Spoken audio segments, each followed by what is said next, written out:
ekstrim tapi tidak terlalu liberal, seolah-olah agama ini semua sama, justru itu menggunakan tangan kiri itu liberal. Kita wasatho, moderasi di tengah. Ini apanya? Wawasan keagamaan menanamkan nilai keagamaan yang bersifat terbuka, moderat, dan dalam bahasa Arab itu nanti kalau salah mau dikoreksi nih Pak Ketua. Timbangan tafa'ala ya tafa'alu tafa'ulan, ta'arufa ya ta'arufu ta'arufan. Itu beda, itu bukan hanya sekedar mengenal, bukan hanya sekedar tahu. Ta'aruf itu mengenal luar dan dalam. Kenalkah Bapak kucing? Kenal. Tapi kalau masih mau menyiksa kucing, menendang kucing, menyiram kucing, menghardik kucing, dia belum ta'aruf. Kalau ta'aruf itu luar dan dalam, luar dan dalam. Itu yang diminta Allah, itu menghormati ciptaannya. Tadi saya sampaikan pada pembukaan, kita harus sepakat bahwa tidak ada satupun di bumi ini yang tidak diciptakan oleh Allah. Sepakat itu. Sempat ada yang mengatakan keluar dari ciptaan Allah. Saya tidak tahu mau mengatakan apa lagi. Terdistorsi dari imannya. Kalau sudah kita sepakat, sekecil apapun pasti Allah yang menciptakan, maka layaklah kita menghormati ciptaannya sebagai hak patennya. Kalaulah memang kita hal yang kecil saja, orang rumah, istri kita menciptakan masakan, lalu kita rasakan, lalu kita keluarkan kata-kata yang tidak indah, bahwa makanannya tidak enak, tidak mengundang selera, pastilah istri kita marah. Itu baru hal penciptaan yang sudah ada bahannya.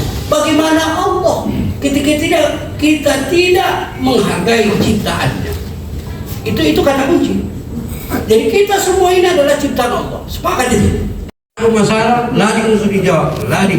Dia butuh ya. Setiap memotong berbeda tempat.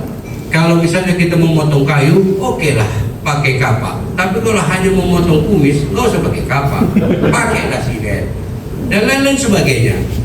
Orang yang ekstrim ini biasanya menggunakan satu senjatanya.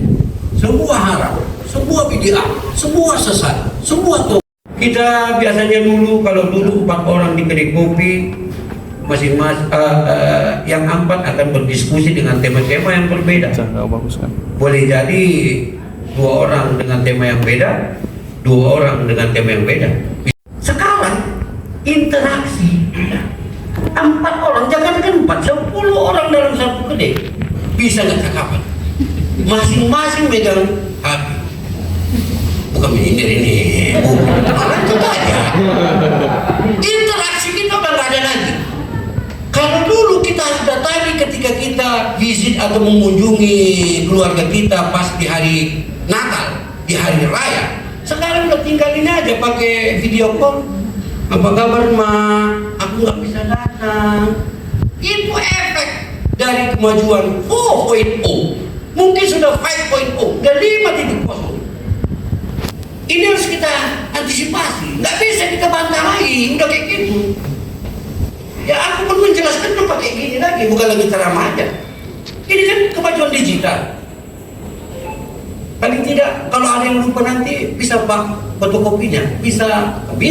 Kalau dulu kan enggak. Kalau Ustadz dulu ceramah bisa 2 jam, disuruh nulis paling 5 menit. Suruh tulis dia apa yang diceramahkan yang 2 jam itu, berat dia. Sekarang nggak bisa. Ustadz itu harus bisa menulis dan bisa berceramah. Ya, itu permintaan. Meningkatkan kecepatan, efisiensi, akses informasi lebih mudah. Apa lagi? Udah lebih cepat, lebih efisien, akses lebih mudah. Satu orang berbanding 1 berbanding 90. Efek globalisasi. Saya baca ya, globalisasi secara bergurau, tetapi tepat sasaran. Seorang Malaysia menjelaskan di internet tentang globalisasi sebagai meninggalnya lidah dari Inggris. Yang ditengok Inggrisnya, dia itu adalah rakyat Inggris. Lady Diana, Lady Di, ya kan? Lady Di. Ah udahlah kalau nggak sampai aja lah.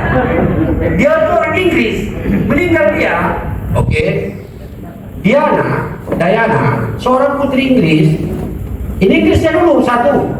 Ketika sedang berpacaran dengan seorang, jangan pacaran dipikirkan dulu ya, dengan seorang pemuda Mesir, pacarnya orang Mesir, dua, meninggal dalam sebuah kecelakaan mobil di Perancis, meninggalnya di Perancis, mobilnya buatan Jerman, buatan Jerman dengan mesin buatan Belanda, supirnya seorang Swedia yang sedang mabuk setelah minum whisky buatan Skotlandia. Jangan ini dulu dipikirkan ya. Mereka dibuntuti paparazi wartawan dari Italia yang menggunakan mobil buatan Jepang. Para korban dibantu oleh dokter Amerika dengan menggunakan obat buatan Brazil. Email ini dikirim kepada pembaca seorang Malaysia dengan menggunakan teknologi Bill Gates yang dicuri dari orang Jepang. Jepangnya dari atas. Anda sendiri dapat menerima email ini dengan menggunakan produk buatan IBM, dengan monitor buatan Korea dan chip buatan Taiwan yang diassembly di Singapura oleh para buruh dari Bangladesh, dimuat di truk kemudian seorang India untuk dikirimkan ke Indonesia dan dijual kepada Anda oleh seorang pedagang Cina. 19 negara untuk satu orang saja. Hanya matinya Lady Di melibatkan 19 negara. Efek globalisasi luar biasa. Mulailah moderat cara berpikir. Nggak bisa lagi, harus multi approach. Aku tidak mau mengarai pesantren salafiyah, tidak. Itu lanjutkan, tapi berkembanglah. Kalau tidak, ini wilayah-wilayah akademi sudah membahas ini, pasti kena kita tergila. Bagaimana kita bisa mandiri lagi? Makinanya buatan siapa ini? Siapa buat ini? Buatan Taman Selatan ini rumahnya. Siapa yang buat ini? Gak bisa. Siapa yang membuat ini? Siapa yang membuat ini? Gak bisa. Itu globalisasi, sesuatu yang pasti. Udahlah, sampai situ aja dulu.